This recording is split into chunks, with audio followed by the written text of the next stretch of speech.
Bonsoir chers compatriotes.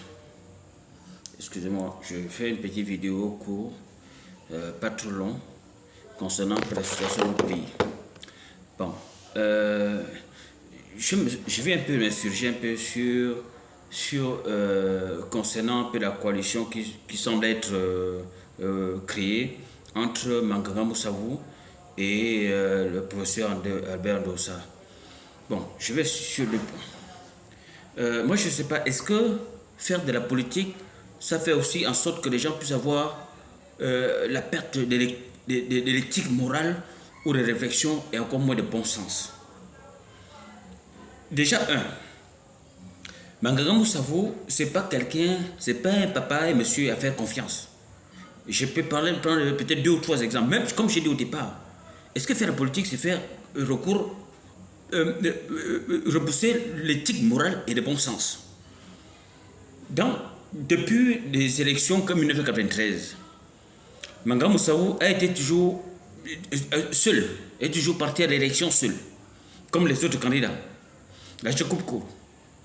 En 2016, c'est une toute première fois que l'opposition gabonaise se met ensemble pour créer une coalition soudée, selon la volonté du peuple. Alors, cette coalition-là avait choisi comme président le président Jean Ping contre le PDG, malgré leurs moyens de corruption et financiers et tout le reste, militaire, avec leur soutien de la France. Bon, en 2016, cette coalition de Jean Ping a gagné les élections. Manganga Moussavou avait refusé d'être dans cette coalition. Pourquoi? Parce que Manganga Moussavou jouait toujours le jeu du pouvoir. Nous sommes allés en 2023, août 2023. La bataille a été rude. La constitution, le droit de vote a été revu plusieurs fois, jusqu'à quelques jours des élections. Manganga Moussavou restait seul dans son coin, n'était pas rentré dans la coalition. Quand bien que les autres candidats avaient déjà beaucoup financé, mais ils ont mis l'intérêt national pour sauver le pays, parce que le pays partait dans l'abîme total. Mais ils se sont arrangés être du côté du peuple, être du côté de leur patrie, leur pays, pour le sauver. Bon, imaginons-nous que les autres candidats, comme autant qu'ils sont, comme Alexandre Barros-Sambrier et tout le reste, se sont comportés comme Manganga Moussavou. Le PDG, dont l'agent étranger, aurait gagné cette élection d'une manière officielle, d'une manière tranquille, sans fraude. Si tout le monde se comportait comme Manganga Moussavou. Donc, ça voulait dire quoi? Ça voulait dire, c'est un papa très... Je ne sais pas, est-ce que, dans le fond, sur le jeu politique France-Afrique, est-ce que ce n'est pas le cheval de Troie que la France a toujours créé, imposé, pour déstabiliser la démocratie gabonaise, pour la démocratie comme la France le fait dans d'autres États.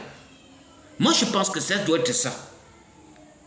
Pourquoi le président Ndossa aujourd'hui se joint à Jean Ping? Ça, c'est déjà un mauvais signe de trahison que le professeur Ndossa veut nous faire.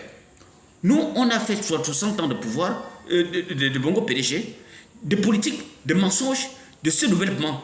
Donc, s'il vous plaît, nous sommes fatigués. Nous sortons d'un dialogue national, le peuple s'est exprimé, le président a reçu le dossier de ces résultats-là, de ces dialogues nationaux. Alors, c'est aux constitutionnels d'écrire la nouvelle constitution.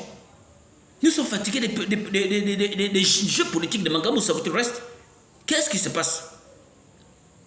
Est-ce que le Manganga Moussavou n'est pas le cheval de Troie de la France pour déstabiliser la démocratie au Gabon, comme le Manganga Moussavou a toujours servi pour être du côté du pouvoir de Bongo PDG? Donc, s'il vous plaît, pardon, nous sommes fatigués de ces histoires-là. Merci.